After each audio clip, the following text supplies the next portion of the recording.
ঈশ্বরের এ কেমন নীলাখেলা! সংসারের সমস্ত মায়াজাল ত্যাগ করে আজ ছেলেকে ছেড়ে দূরে চলে যেতে হলো। সুপ্রভাত বন্ধুরা, যে যেখান থেকে ভিডিওটা দেখছো নিশ্চয়ই তোমরা ভালো আছো। আগামী দিনেও ভালো থেকো, সুস্থ থেকো। আমি মুনমুন তোমাদের জন্য আজ একটা ছোট্ট ব্লগ নিয়ে চলে এসেছি। আশা করছি ভিডিওটা ভালো লাগবে। পুরো ভিডিওটা দেখার জন্য অনুরোধ রইল। আর আজকে আমার চ্যানেলে যারা নতুন এসেছো, পুরো ভিডিওটা দেখো। যদি ভালো লাগে অবশ্যই একটা লাইক কমেন্ট করে পাশে থেকো। আর যারা পুরনো বন্ধু রয়েছে তাদের সবাইকে জানাচ্ছি অনেক অনেক ধন্যবাদ। সকালে ঘুম থেকে ওঠার পর থেকেই দেখো এই সুন্দর কুমড়ো গাছটার এত সুন্দর লাগছিল যে প্রথম ব্লগটা শুরু করলাম এই কুমড়ো গাছ দিয়ে। তো কুমড়ো গাছের নিচে যে কালো রঙের জিনিসটা দেখালাম ওটা কিন্তু ছোট্ট হলো, ওটার পাওয়ার কিন্তু অনেক বেশি। আর জানোই তো যে এই যে কুমড়ো গাছটা রয়েছে এটার নিচে কিন্তু শুয়োপোকা রয়েছে, ওই যে দেখালাম। আর এদিকটাও রয়েছে একটা। ছোটবেলা থেকে জেনে এসেছি যে শুয়োপোকা বা কোনো চুলকানো জাতীয় ব্যাপার যদি থাকে পায়ে হাতে কোনো পোকামাকড় লাগলে যেটা হয়, এটার জন্য কুমড়ো পাতা কিন্তু খুব ভালো ঔষধের কাজ করে। আর আজ দেখো আমার সেই কুমড়ো গাছের নিচে শুয়োপোকা।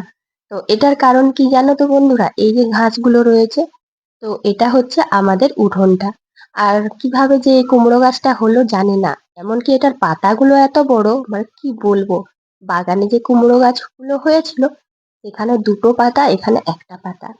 আর কথায় আছে না যে আমরা যদি না চাই বা চাই তাতে কিছু যায় আসে না, ঈশ্বর যদি কিছু দেন সেখানে কিছু করার নেই। তো এই কুমড়ো গাছটা না আপসেই হয়েছে, এটা লাগানোও হয়নি। আর এটা যে কিভাবে হয়েছে বা কোথা থেকে বীজটা এসেছিল তাও জানি না, এমনি এমনি হয়েছে। আর কদিনের মধ্যেই দেখো এই রাস্তাতে ঘাসের ওপর হয়ে গেছে। সেই জন্য এই উঠোনটাও কিন্তু ভালো করে পরিষ্কার করা হয়নি। এই যে দেখো অল্প অল্প রোদ উঠছে তাই শুয়োপোকাগুলো গাছের নিচে চলে যাচ্ছে। গাছের নিচ বলতে কুমড়ো গাছের নিচে না, এটা যাচ্ছে কুমড়ো গাছের নিচে যে ঘাসগুলো রয়েছে সেখানে। আমাদের জানো তো সব বছরই এরকম হয় দেখেছি। মানে এই বর্ষা পড়ার আগেই উঠোনটার এদিক ওদিকে যে কোনো কিছু গাছ হয়ে যায়। আগের বারেও হয়েছিল একটা কুমড়ো গাছ। আর এবারে দেখো এই যে রাস্তাটা উল্টো সাইডটা রয়েছে, যেখানে কুমড়ো গাছ তার উল্টো সাইডে তো রয়েছে দুটো টমেটো গাছ আর পেঁপে গাছ আর এই যে ডাঁটার গাছ। তো শুধু শুধু গাছগুলো হয়ে গিয়েছে। আর জানো এই গাছগুলো তুলে না বেকার নষ্ট করার ইচ্ছেও নেই। তো পেঁপে গাছগুলো তুলে অন্য জায়গায় লাগানো যায়।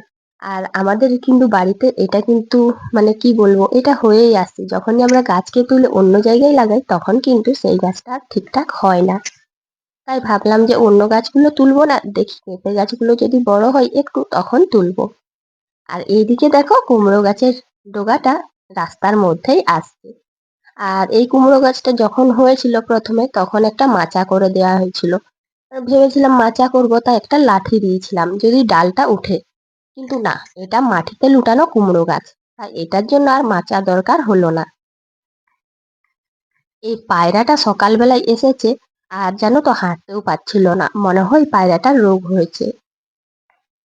এই সময় যেন প্রত্যেক বছরই পায়রাগুলো রোগ হয়। আর এখন দেখছি মাঝে মধ্যেই অনেক পায়রা আসছে, ঠিকঠাক হাঁটতেও পারছে না।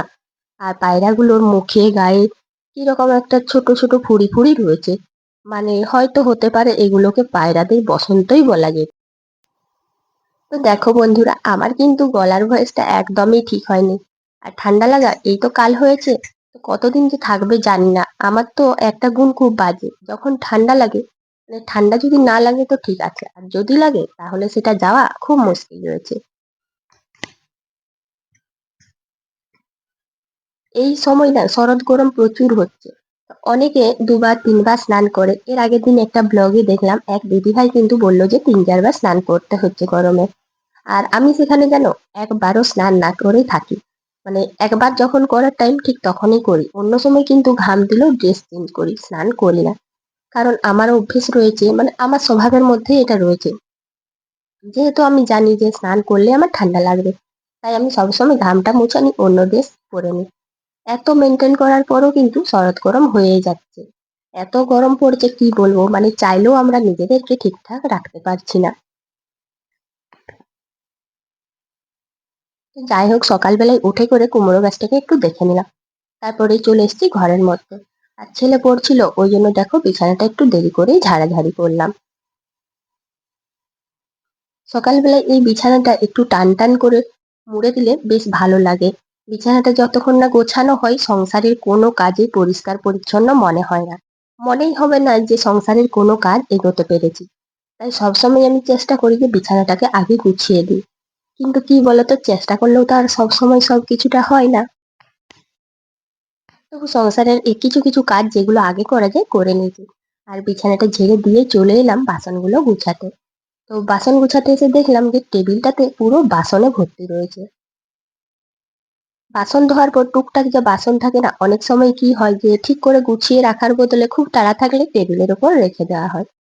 আর টেবিল গুছোতে গেলে এটাই হয় সমস্যা, অনেক জিনিস এদিক ওদিক সরিয়ে গুছিয়ে নিতে হয়। এই কৌটোগুলো ধুয়ে রেখেছি। অনেক সময় বিভিন্ন রকম জিনিসের জন্য না কৌটোই পাওয়া যাচ্ছিল না, তাই দুটো কৌটো ফাঁকা দেখে ধুয়ে রাখলাম, যে কোনো সময় যদি কিছু জিনিস রাখতে হয় তাহলে এই কৌটোগুলোই তখনই রেখে যেতে পারবো। আগাম কিছু প্রস্তুতি থাকলে না খুব ভালো হয়, মানে সঙ্গে সঙ্গে জিনিসটা রাখতে পারবো। তো এখন দেখো ছেলের খুব খিদে পেয়েছে, আর ও এসেছে কি করতে বলো তো, মা খিদে পেয়েছে খেতে দাও। তো এখন না সেইভাবে কোনো খাবারও করা হয়ে ওঠেনি। তো দেখলাম যে কালকের রাত্রি দুটো পরোটা রয়েছে, তাই দুটো পরোটা আর একটু টমেটো সস দিয়ে দিলাম। আমার ছেলে আবার দুটো পরোটা খায় না, একটাই খাচ্ছে। তো অন্য কোনো সময় খায়, তবে এখন খিদে পেয়েছে কিন্তু একটা খাবে। আর এদিকে দেখো ও খাচ্ছে, সেই সুযোগে দেখলাম যে কালকে ঠাকুর পুজো করার বাতাসাগুলো রয়ে গেছে। আর বাতাসা তো সব সময় খাওয়া হয় না, তাই যে কৌটোতে রাখা হয় সেটা ভর্তি হয়ে গেছিল বলে নতুন আরেকটা কৌটো করলাম। এই বাতাসাগুলো অন্য কোনো সময় যখন পায়েস করব বা যে কোনো চাটনি করব, মানে সংসারের কোনো কাজের সময় না খুব কাজে লাগে। চিনির বদলে বাতাসাগুলো দিয়ে দেওয়া হয়। ছেলে খাচ্ছে আর সেই সুযোগে চলে এসেছি রুমের মধ্যে।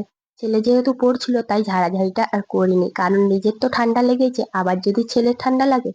তাই দেখো জানালা দরজাগুলো একটু ঝাড়াঝাড়ি করে সঙ্গে সঙ্গে ঝাড় দিতে শুরু করলাম, যে এই তো ফাঁকা সময় পেলাম, এই সময় ঝাড় দিয়ে দিই।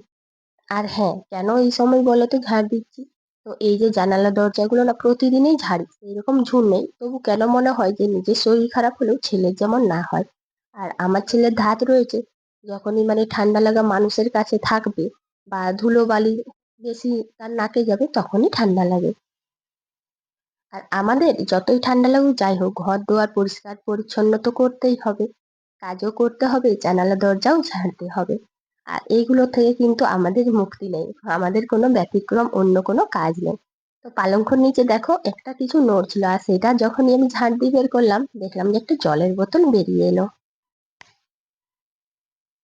এটাই হচ্ছে সংসারের মায়াজাল। তো সংসারের মায়া, সংসারের এমন মায়াজাল, মানে কি বলবো, এখান থেকে না আমাদের বেরোবার উপায় নেই, এখান থেকে আমাদের মুক্তি নেই। সত্যি বলতে সংসারটাকে আমরা এতটাই ভালোবাসি যে হাজার কষ্ট হলেও সংসারের প্রতিটা মানুষের খেয়াল রাখা, সংসারের কাজকর্ম, এগুলো কিন্তু করতে আমরা দ্বিধাবোধ করি না।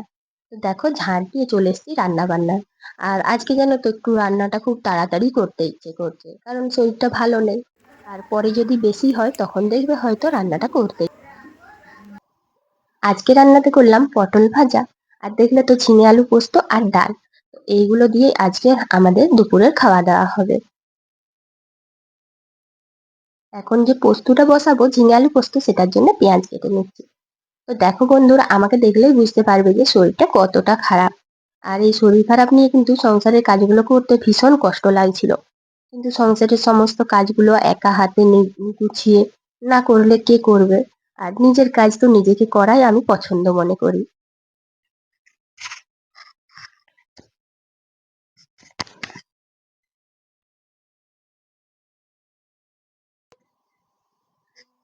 এদিকে আলু পোস্তটাও বসিয়ে দিচ্ছি, আর একটা কড়াই বসিয়েছিলাম ডাল।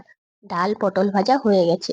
আর জানো, যখন কোনো সমস্যা হয় যেটাতে তাড়াহুড়ো হবে কাজ বা যেটাতে সমাধান হবে আমি সেটাই করি। তো দেখলাম যে দুটো কড়াতে রান্না করতে খুব তাড়াতাড়ি হবে। আর একটা কড়া বরঞ্চ মায়েতে খুব বেশি পরিশ্রমও হবে না আর কষ্টও হবে না, তাই দুটো কড়াই তাড়াতাড়ি করে রান্নাটা করে নিচ্ছি। আর যখন আমি ঝাড় দিয়েছিলাম ঘরটা, তখন ভাত বসিয়েছিলাম। যেহেতু অন্য ঘরগুলো তাড়াতাড়ি ঝাড় দিয়ে দিয়েছিলাম তাই ভাত বসিয়েছিলাম।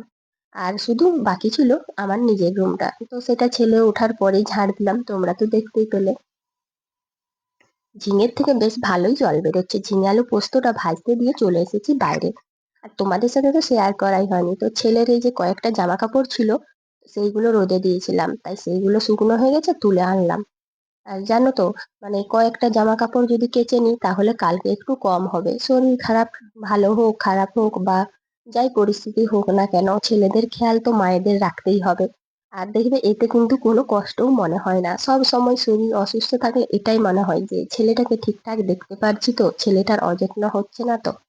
মানে আমাদের পক্ষে যতটা সম্ভব হয় না, মায়েরা সবসময় চেষ্টা করে ছেলেদেরকে ভালো রাখার। দুপুরে খাওয়া দাওয়া করে একটু বিশ্রাম নিয়েছিলাম। বিশ্রাম বলতে খুব জ্বর এসেছিল, তাই দুপুরের আর কোনো ভিডিও তোমাদের সাথে শেয়ার করতে পারলাম না। এখন রাত্রিবেলা হয়ে গিয়েছে আর শরীরটা একটু ভালো লাগছে, তাই ভাবলাম তোমাদের সাথে এই ভিডিওটা শেয়ার করে নিই। তো যখন ঘুমোতে আসবো তখন দেখলাম যে বালিশের কাভার গুলো জানো তো একদমই পরানো নেই, আর বালিশের কাভার পরানো না থাকলে ভালো লাগে না। তো কালকে কিন্তু ওই বিনা বালিশের মানে কাভার না থাকা অবস্থায় ঘুমিয়ে গেছিলাম, কারণ শরীরটা খারাপ ছিল।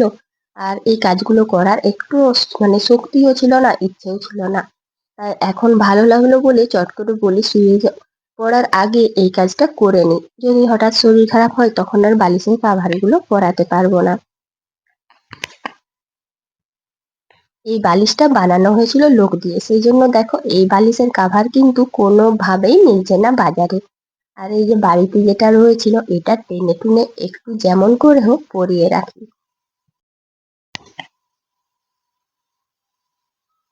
এদিকে দেখো আমি বালিশের কাভার গুলো পরাচ্ছি আর ওদিকে কিন্তু সবাই খাওয়া দাওয়া করছে। আর আমার জন্য তো একটুও খাবার ইচ্ছে নেই, তাই আমি আর খাচ্ছি না। সবাইকে খাবার বেড়ে দিয়ে এসেছি, ওরা খেয়ে নিচ্ছে, সেই সুযোগে বালিশের কাভার গুলো পরিয়ে বিছানাটা করে নিলাম। জানো তো এত সুন্দর করে বিছানাটা করার পর কেমন আমার কপাল, মানে ঈশ্বরের এমন নীলা খেলা যে এই যে ছেলের সঙ্গে মানে বিছানাটা গুছিয়ে নিলাম একসঙ্গে, ছেলেও একটু আমার হেল্প করলো মশারি টাঙানোতে। কিন্তু শেষ পর্যন্ত আমাকে ছেলেকে ছেড়েই দূরে চলে যেতে হচ্ছে।